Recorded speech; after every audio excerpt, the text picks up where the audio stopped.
So once again, just in case, I'm Beth Flaherty, the Director of Financial Aid here at HDS.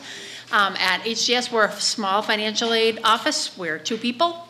But luckily, we're a small enough school that works out okay for us. You still get the attention that you need, and we can still get our work processed.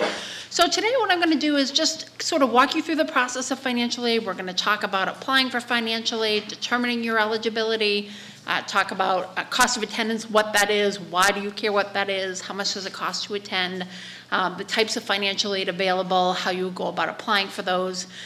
We'll do a sample financial aid package just to kind of give you a quick snippet of what you might expect to receive and what it will look like.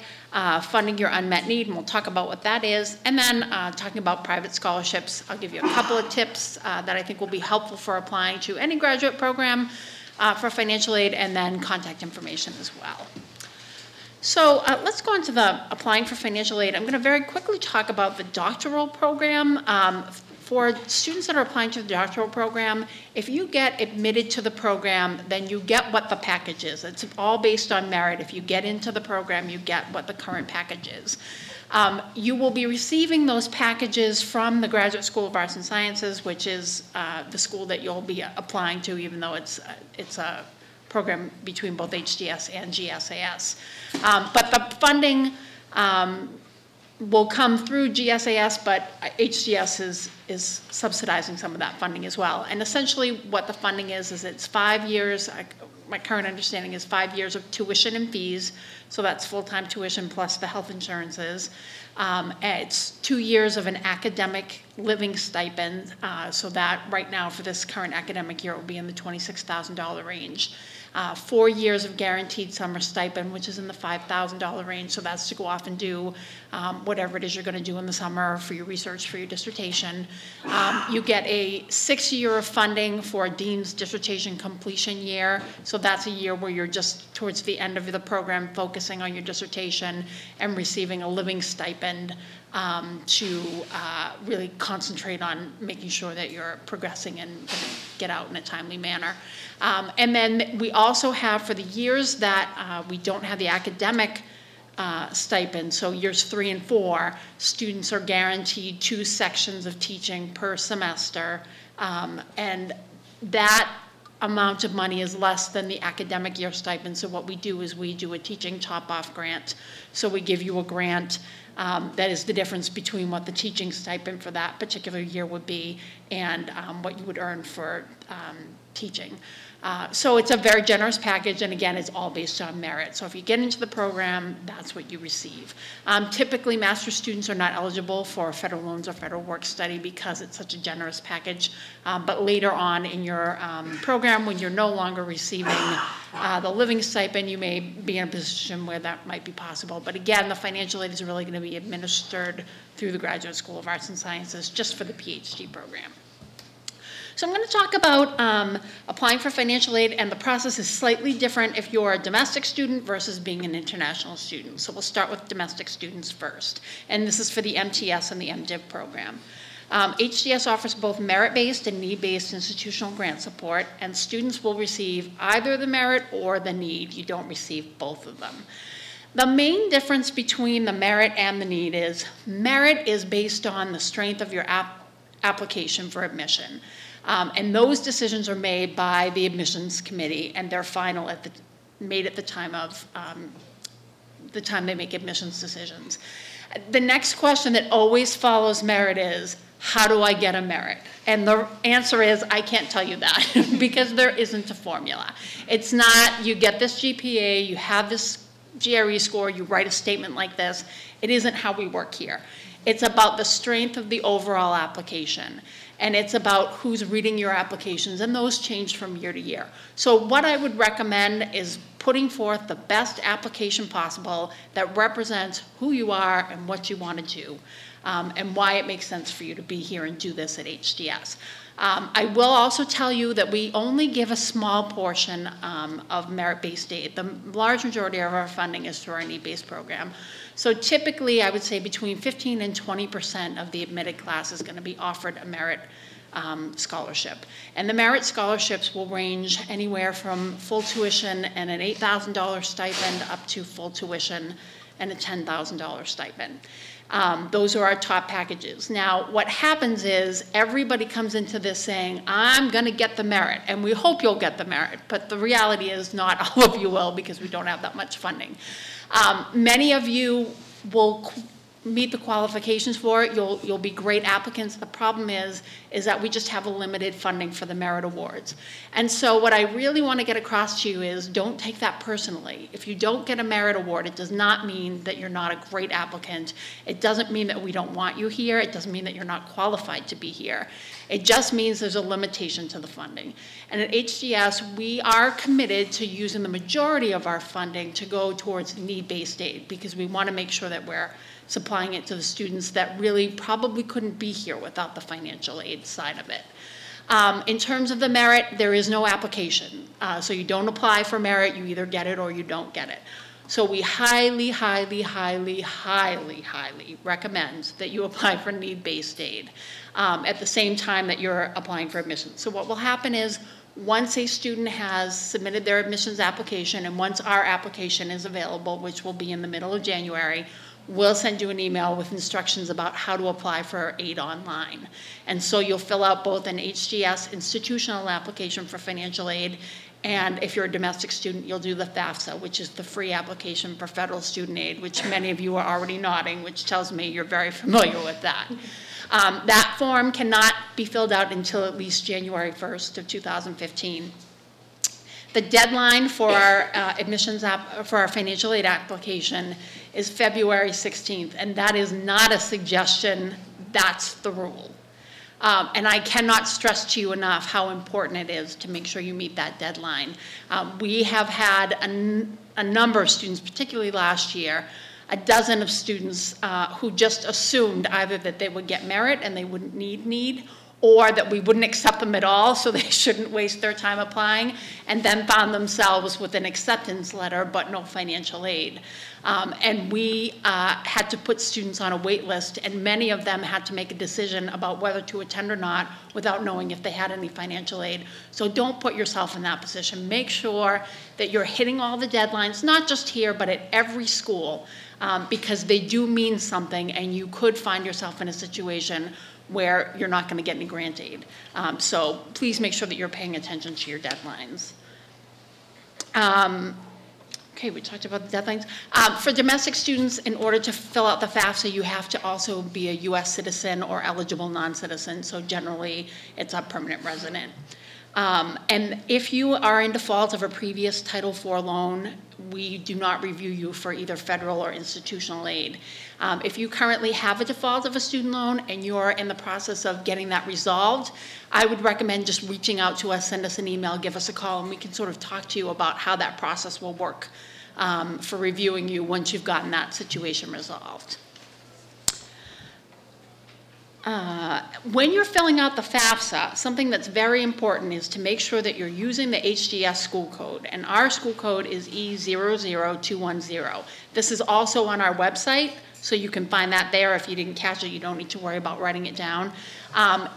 If you just go to the drop-down on FAFSA and choose Harvard, we will never see your FAFSA. It will go to Harvard College. They get thousands and thousands of FAFSAs, and it will go to FAFSA jail. You'll just sit there. So if you want to get funding from us, you want to make sure that you use our school code, and then we can pull in your information. Again, the institutional application will be ready in January, and we'll let you know when that's available. We would recommend that you keep copies of your taxes, your W-2s, and your year-end investment statements, because we could ask for them later on. We don't request that information up front. We only want you to provide it if we ask for it. But you could be chosen for something that's called verification. It's a random process from the Department of Education where they just randomly select students to provide their tax information and a verification worksheet. And so you want to know where that information is so that you're able to get your hands on it if we ask for it. In addition to that, when you're filling out your FAFSA, you may not have completed your tax return yet, but we want you to use your estimates if you haven't done it yet. If you're someone that does your taxes at the end of January, I would say wait till the end of January and then submit your FAFSA once your tax form is complete. If you're someone that doesn't file till March or April, make sure that you're filling it out with your W-2s and your best estimates. And then when you do file your actual taxes, go back and make that correction. Sometimes we have students that assume they should wait until they file their tax return, but if you don't file until after our institutional deadline, then you're going to find yourself out of luck. So do it with your estimates. If you have real questions, if you're concerned about something, please be in touch with us about that. Okay, if you're an international student, you're still welcome to apply for grant aid. You fill out the HDS application, which we've already described, but you cannot fill out the HDS, you cannot fill out the FAFSA.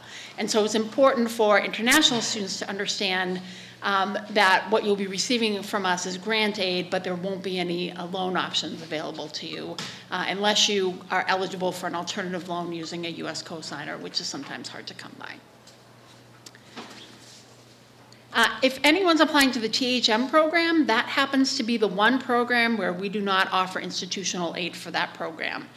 If you are an eligible citizen or a U.S. citizen, you're welcome to apply for through the FAFSA.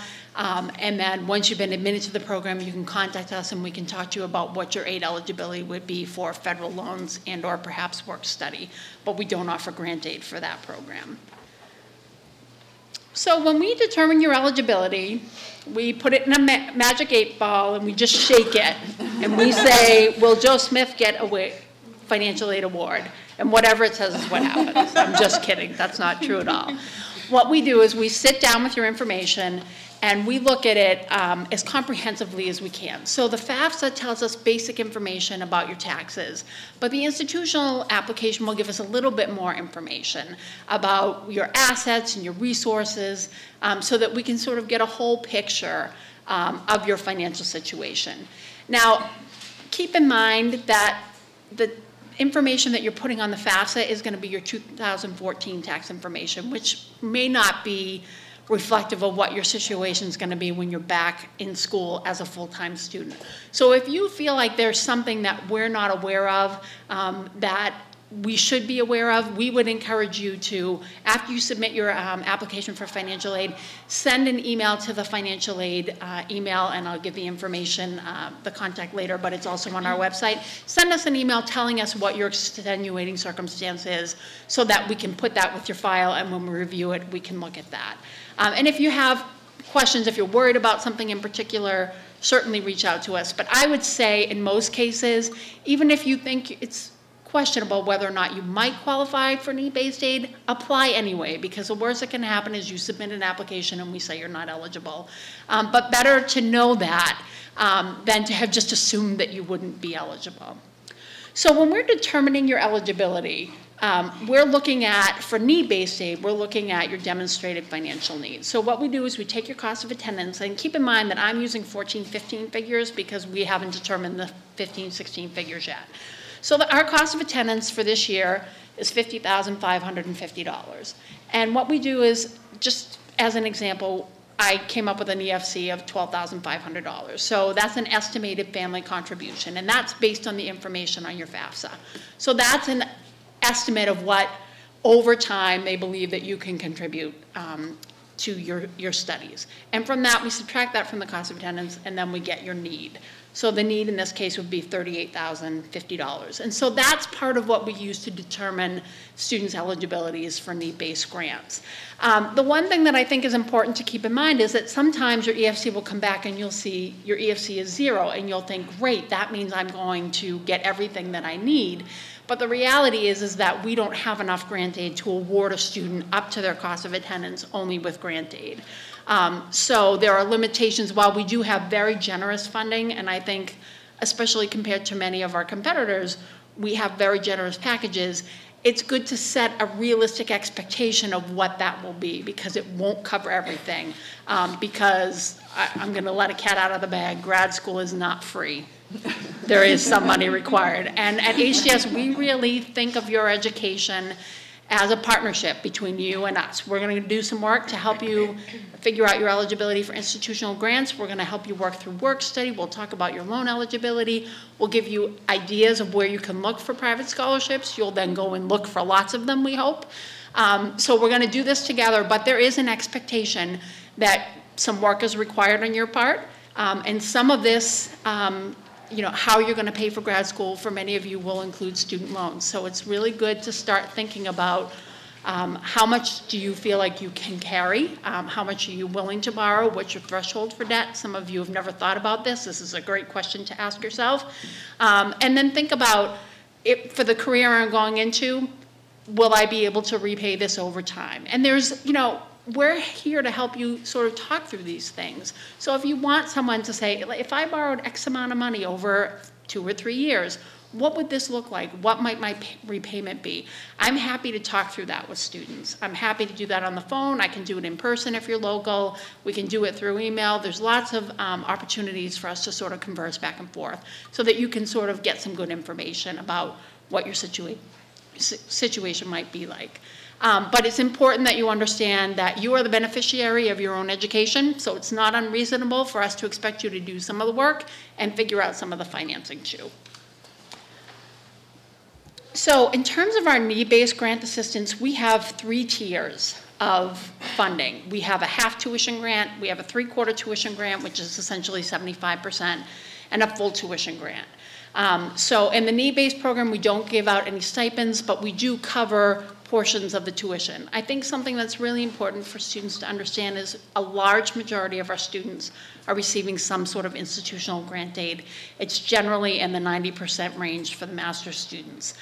So you'll see that we do give out a large amount of funding. We do try to give it out so that we can, we try to be as equitable as possible. But a lot of students here are getting institutional grant aid. And so when we're looking at your eligibility, what we're really trying to do is count you in for aid instead of exclude you. We're really looking to fund as many students as we can based on the criteria we have set up. And again, we already talked about the merit awards.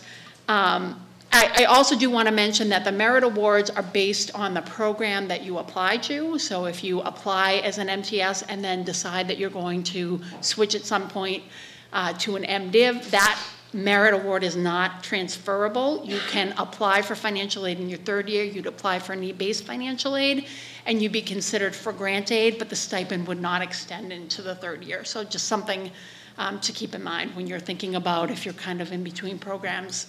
Think carefully about what program you think is really the best fit. That's not to say that we never allow you to switch, because we do. Because we know sometimes things change, but just keep in mind that merit awards don't automatically, they just don't transfer from program to program.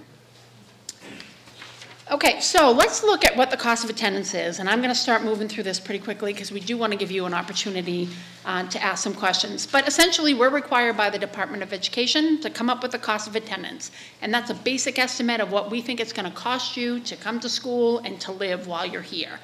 I think what's important is to note that HGS is a school that only enrolls for 9 months, so even though you have to live for 12 months, our budget can only include 9 months. And so what we include, and again, these are this year's rates, but we include tuition, the health insurance fees, and the student activity fees. Those are set costs. We know what those will be. The rest of your the costs are food, housing, books, and miscellaneous, and these are really best estimates of what we think students are going to pay.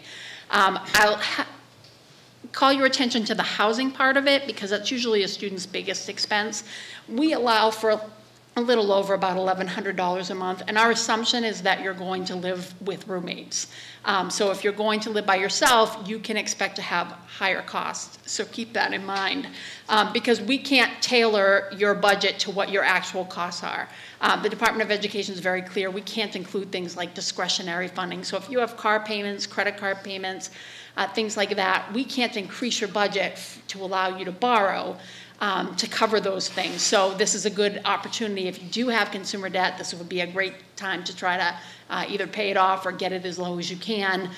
If you don't need a car, I would recommend probably not bringing it here because it's expensive to have a car here. It's more expensive to insure than other parts of the country. And we have things called snow emergencies, which not everybody has, but if you have on-street parking, now you have to scramble to find a place to put your car because they're going to tow it if it's on the street. And parking is expensive around here, and some of the apartments don't actually come with parking spots, so something to keep in mind as well. So this is just a basic idea. Now, there are some areas where we can increase a little bit. If you're bringing a family and you would need a little bit larger apartment, we can work with you to increase the budget a little bit. We also assume that if you have a spouse, that the spouse is contributing to half of that, so whether or not we could increase would be based on that. If you're bringing children with you and you're paying dependent care, like daycare expenses, while you are in school, or your partner could be in school as well or working, we can look at those. But again, it just increases your cost of attendance for borrowing, not at all for grant aid. And so these are just like the best estimates. Your costs could be lower, they could be higher. But if you've never done a budget, this would be an excellent opportunity for you to start doing one, so you can really get a sense of what comes in and what comes out, because we find that many students have absolutely no idea what they spend their money on, and when they sit down and look at it, it's kind of mind-blowing. So that just gives you a basic idea of what the costs are. I do want to quickly say that for the Blue Cross Blue Shield, that is the individual health insurance policy. Many of you will either have your own policies that you're currently paying for and want to continue to be on, or you may be able to be covered under a parent plan.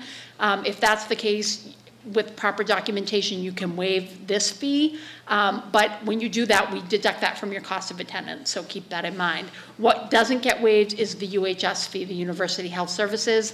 That's if you get sick on campus and you need to go see a doctor at the Student Health Services, that's what that fee's for, and that's not waivable for any reason. So we've talked a little bit about the Harvard University grant that we have. We also participate in the federal Stafford loan programs. For graduate students, you can borrow a maximum of $20,500 if you're a U.S. citizen or eligible non-citizen. We also participate in the federal work-study program, which is great for many of you who will do field education placements, especially if you're in the MDiv program, but you can do them as an MTS student as well. This allows you to do your field ed placement but be paid for it. We do have a limited amount of funding for work study, and we want to give it to as many students as possible. So we do keep the amount that we give each student to about $4,000 for the academic year. So sometimes a student comes in and says, well, I'm going to cover all the rest of my cost of attendance by doing work study, and that's probably not going to happen. So just, be realistic about that. We also participate in the Direct Graduate Plus Loan program. The Plus Loan would allow you to borrow up to your cost of attendance minus your any institutional grant support, private scholarships, Stafford loans, or work study. With the Graduate Plus Loan, it has a higher interest rate. It requires a credit check. We do more specific counseling with students who are interested in that program. It's not our job to talk you into or out of borrowing, but it is our job to make sure that you have the best information available to you so that you make a good informed decision. So what we typically will do is we'll do loan calculators with you so that you understand if you're going to take on this debt, not only for this year, it would likely be for the next 2 or 3 years of the program, so that you get a real sense as to what your overall debt level is going to be, especially if you already have outstanding debt as well. So again, right here is a sample financial aid package, and I just kind of pulled some numbers out. But when your award letter goes out, and we notify you generally within 1 to 2 business days of receiving your admissions letter. So you'll get an admissions letter, you'll be so excited, and there'll be something in the admissions letter. Well, some of you will be excited, and maybe some of you won't. I should have said that first. So what will happen is, assuming that you've gained admission, you'll get an email assuming that you made the deadline, which I know you're all going to make the deadline. No one's going to be late. You'll get an email telling you what your HGS grant is and what your unsubsidized Stafford loan is.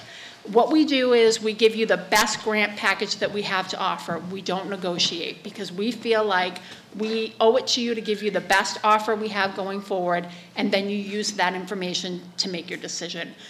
There are other schools that will change their offer based on other schools' financial aid packages, so they might not go out with the best grant because they're going to negotiate with you. That's not what we do here. So we want to be clear about that. We want you to be able to make a good decision, so we give you your best information. We package a base loan of $8,500. As I mentioned, you can borrow borrow up to $20,500 if you have eligibility. We choose not to prepackage all of your loan eligibility because we don't want to encourage you to overborrow. We want you to think about what you need. And so we generally will wait until over the summer when students have determined what their living is going to be like, what they think they would need. And then we go out with an email to you saying, here's how you request your additional loan eligibility, and then you request it at that point. But certainly there's additional loans available if that's an avenue you need to go down. I think what's important to think about is how are you going to cover the rest? So in this particular example, this is someone that got a 75% tuition grant. So there is some funds that need to be covered. So you want to think about, are you going to get a work-study job? Do you have your own savings to contribute? Will you borrow additional loans? Will you have to think about a Graduate Plus loan? Or have you applied for private scholarships? And private scholarships, I think, are so important. I would encourage all of you to start doing your homework. I would recommend if you're interested in the MDiv program, and specifically if you think your path is going to lead you towards ministry, you would want to look at the Fund for Theological Education. They have some of their own programs that they administer. They have fellowship programs, but they also have something called the Fund Finder, where you can put in basic demographic information about yourself and it'll spit out a list of scholarships that you could be eligible for. Now is like really a prime time to start applying because a lot of these applications will be due in early January. So start looking at these sites now. I would check with your alma maters, your social organizations. If your grandma belongs to, some sort of church organization, if your uncle is in the Knights of Columbus, anything like that, start feeling out as many opportunities as you can because you'd be surprised how quickly those opportunities can add up. We also have an outside grant and scholarship page on our website. It's a small representation of what's available for scholarships, but everything that we know about we post. So I would recommend that you look at that as well.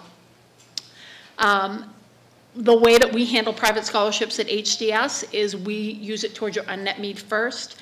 If we have to reduce things, we reduce loans first and then work study. The last thing we ever want to touch is your institutional grant aid. And in most cases, it's very rare that we would ever have to do that. But let's say that you're bringing in a huge outside scholarship. We can't allow you to borrow over your cost of attendance. So that's the only reason why we would really reduce an institutional grant. And I think that's an important question to ask the other schools that you're applying to, because some schools will use it just like we will. Other schools will do a dollar for dollar reduction of your institutional grant. So you just want to find out what their policies are so you know. Again, this is just a snapshot of what our beautiful website page looks like. In closing, so we'll have a minute or two for questions, but again, know the financial aid deadlines here and every place you're going to apply. Make a financial plan for how you're going to pay for graduate school and be researching the areas that you're hoping to attend in so that you understand what rent and utilities are. Because what you can rent a house for in one part of the country, you can't get a closet in another part. And here, you probably couldn't get a closet with a door on it. So just be aware. Moving is expensive, so think about what will it cost to move you from where you are to where you want to be. Pay down your personal debt, and if you have never done a budget before, this is a great time to start. Again, we're going to have open office hours. If you're smart, you'll come and tag team us both. You can see someone in financial aid and admissions, but we probably have time for one or two questions. I'm sorry about that. Yes, right there in the middle. Is the February 16, 2015 deadline also have 5 p.m.? The question was, is the financial aid deadline, do we have a 5 p.m. Deadline like admissions does? And the answer is no, we don't. If you do it by midnight, we'll take your application. Yes? So my question is that if very unfortunately, if I cannot get the financial aid during the first semester or the first year, can I apply again for the need-based financial aid in the second year and the third year? So the question was, if you don't get need-based aid in the first year, can you apply in the second year? Quite honestly, we typically don't automatically review you for the second year. What we would allow you to do is to appeal. So we would have you, in the second year, we would have you write a letter, explain to us what the changes in your financial situation were, and then we would evaluate that and allow you to apply for financial aid. But typically, if you don't apply in your first year, you're not going to be reviewed in the second or third year unless you indicate to us what that change is. Let's take one last question right there. does your office help with applications? Like, I'm interested in the Soros Foundation Fellowship. So would I be able to ask for help on the statements and the kind of process that it goes through? Yeah, the question was, do we provide assistance with applying for outside scholarships? And it really would depend on what the assistance was. In terms of helping you to construct a strong application, that's not something that we would provide, but if they required financial information, if there were, if they needed things about our cost of attendance, or to verify that you had applied for need-based aid or things like that, we could certainly help on that side. But in terms of helping you construct the application, we're not really prepared to do that. So again, thank you all for coming. We appreciate your time. We hope this has been a great day for you, and come back and see us at Open Office.